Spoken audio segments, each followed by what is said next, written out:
تمہارے پاس آیا ہے، اس میں ایک رات ایسی ہے جو 1000 مہینوں سے بہتر ہے۔ جو شخص اس رات سے محروم رہا وہ تمام بھلائیوں سے محروم رہا اور اس کی برکتوں سے محروم نہیں رہتا، مگر وہ شخص جو پورا محروم ہے،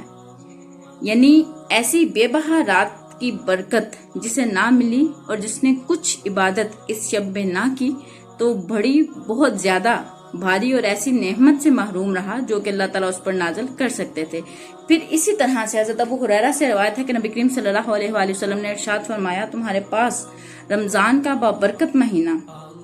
آیا ہے جس کے روزے اللہ تعالیٰ نے تم پر فرض کر دیے ہیں۔ اس مہینے میں اللہ تعالیٰ کی ایک خاص رات ہے جو 1000 مہینوں سے بہتر ہے۔ جو شخص اس کی بلائی سے محروم رہا وہ ہر بلائی سے محروم رہا۔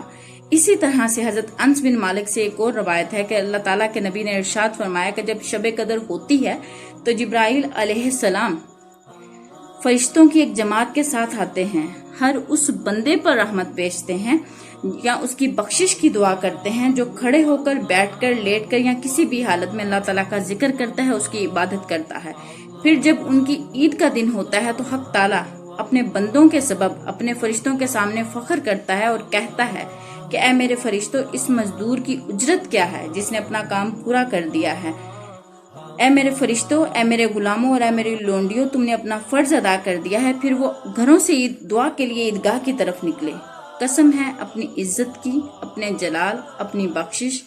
اپنے کرم، اپنے بلند مرتبہ کی، اللہ تعالیٰ فرماتے ہیں کہ میں ان کی دعا ضرور قبول کروں گا۔ پھر حق تعالیٰ فرماتے ہیں کہ اے میرے بندوں، اپنے گھروں کی طرف لوٹ جاؤ، میں نے تم کو بخش دیا اور تمہاری برائیوں کو تمہاری نیکیوں میں تبدیل کر دیا۔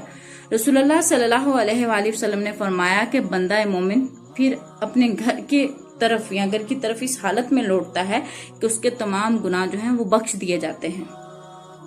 پھر اسی طرح سے ہمیں قرآن مجید کی آیت مبارکہ سے معلوم ہوا کہ اس رات میں اللہ تعالیٰ کے فرشتے بھی اترتے ہیں، اور وہ فرشتے کس کے حکم سے اترتے ہیں یہ بھی ہمیں قرآن مجید سے معلوم ہوا کہ اللہ تعالیٰ کے حکم کے ساتھ۔ اور کیا لے کے اترتے ہیں؟ سلامتی لے کے اترتے ہیں۔ اور کب تک وہ رہتے ہیں؟ جب تک طلوع فجر نہیں ہوتی۔ تو ان تمام تر چیزوں کو دیکھتے ہوئے ہمیں معلوم ہوتا ہے کہ یہ کتنی بابرکت رات ہے۔ اگر اللہ تعالیٰ نے ہم اس رات کو جاگنے کی توفیق دی ہے یا اس رات میں نیک اعمال کرنے کی توفیق دی ہے تو میرے خیال سے ہمیں ان گھڑیوں کو ضائع نہیں کرنا چاہیے۔ اسی طرح سے حضرت عائشہ سے روایت ہے کہ نبی کریم صلی اللہ علیہ جب رمضان کا عشرہ اخیر شروع ہوتا تو نبی کریم صلی اللہ علیہ وآلہ وسلم کمر کس لیتے اور شب بیداری کرتے۔ کمر کس لینے سے مراد ہے کہ آپ ایک شیڈول بنا لیتے، اپنے آپ کو اس چیز کے لیے تیار کر لیتے کہ آپ نے اس مہینے میں، اس عشرے میں جاگنا ہے اور بہت زیادہ عبادت کرنی ہے، اور آپ اپنے آپ کو عبادت میں مشغول کرتے۔ اس کے ساتھ ہی ساتھ آپ ازواج مطہرات کو، امہات المومنین کو بھی اور دوسرے متعلقین کو بھی جگا دیتے تاکہ وہ ان برکتوں والی رات اور سعادتوں والی رات میں حصہ لیں۔ یہ حدیث مبارکہ بخاری میں بھی روایت کی گئی ہے، مسلم میں بھی روایت کی گئی ہے۔ پھر اس کے ساتھ ہی ساتھ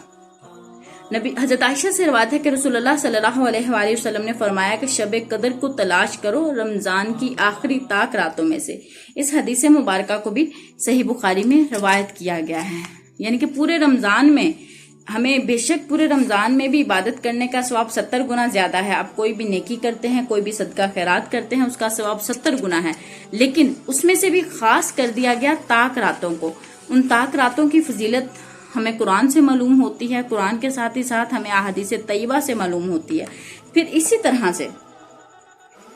ان طاق راتوں میں سے کسی ایک کا تعین اس لیے نہیں فرمایا گیا کہ تاکہ ہم زیادہ سے زیادہ نیکیاں کما سکیں، تاکہ ہم زیادہ سے زیادہ اللہ تعالیٰ کا قرب حاصل کر سکیں، کیونکہ اللہ تعالیٰ قرآن مجید میں کہتے ہیں کہ فَاذْكُرُونِي يَذْكُرْكُمْ، تم مجھے یاد کرو میں تمہیں یاد کروں گا۔ تو اللہ تعالیٰ کا قرب حاصل کرنے کا بہترین ذریعہ نوافل ہیں، تلاوت قرآن مجید ہے، اور اس طرح سے ذکر و اذکار ہے۔ حضرت عائشہ سے روایت ہے کہ نبی کریم صلی اللہ علیہ وآلہ وسلم سے میں نے عرض کیا کہ مجھے بتائیے کہ اگر مجھے معلوم ہو جائے کہ شب قدر کیا ہے یا شب قدر کون سی رات ہے تو اس رات میں کیا عرض کروں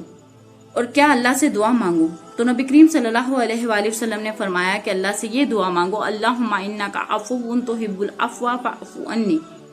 اے اللہ تو بہت معاف فرمانے والا ہے اور معاف کرنا تجھے پسند بھی ہے، تو میری خطائیں معاف فرما۔ اس حدیث مبارکہ سے ہمیں معلوم ہوتا ہے کہ اللہ تعالیٰ چاہتے ہیں کہ بندہ اپنے گناہوں پر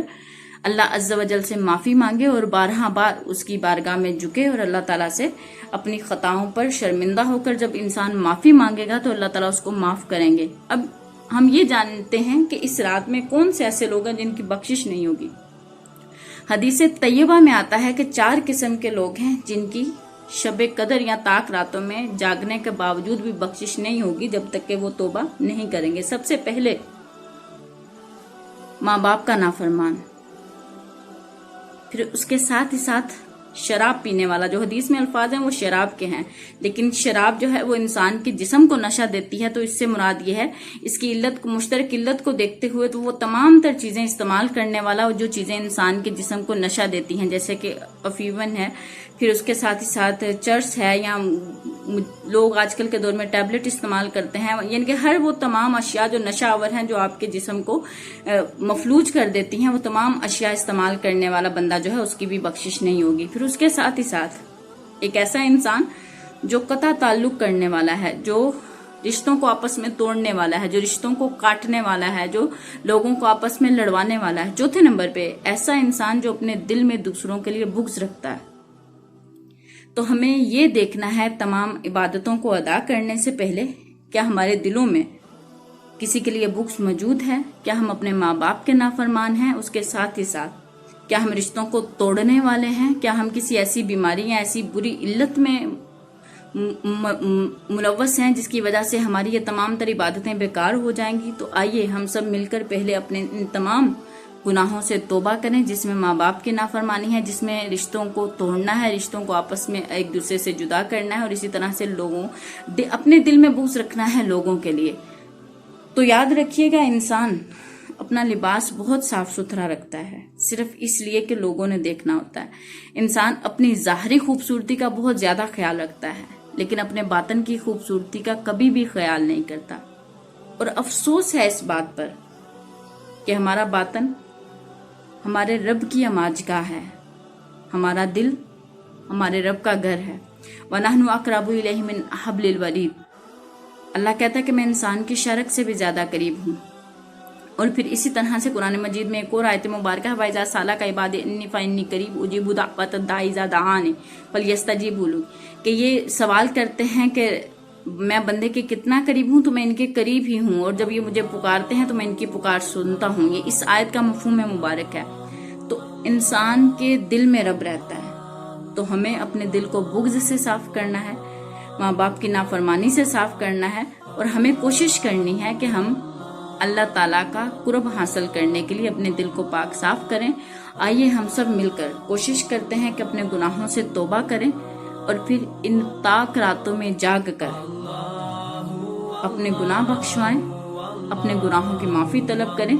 تاکہ ہم بروز قیامت اللہ کی بارگاہ میں سرخرو ہو سکیں۔ اور اللہ تعالیٰ نے جو ہمیں ایک قیمتی موقع دیا ہے زندگی کی صورت میں، عمر کی صورت میں، ہمیں رمضان بخشا، رمضان کے ساتھ ہی ساتھ ہمیں یہ طاق راتیں بخشی، تو ہمیں چاہیے، ویسے سب سے بہترین طریقہ تو یہ ہے کہ ان طاق راتوں میں اعتکاف کیا جائے، جو کہ نبی کریم صلی اللہ علیہ وآلہ وسلم کی سنت مبارکہ تھی، کہ آپ ان طاق راتوں میں باقاعدہ سے اعتکاف کرتے، اور اعتکاف کرنے میں آپ کے معاملات جو تھے وہ احادیث میں بیان کر دیے گئے ہیں کہ نبی کریم صلی اللہ علیہ وآلہ وسلم کے معاملات کیا تھے۔ تو اگر ہم اعتکاف نہیں کر سکتے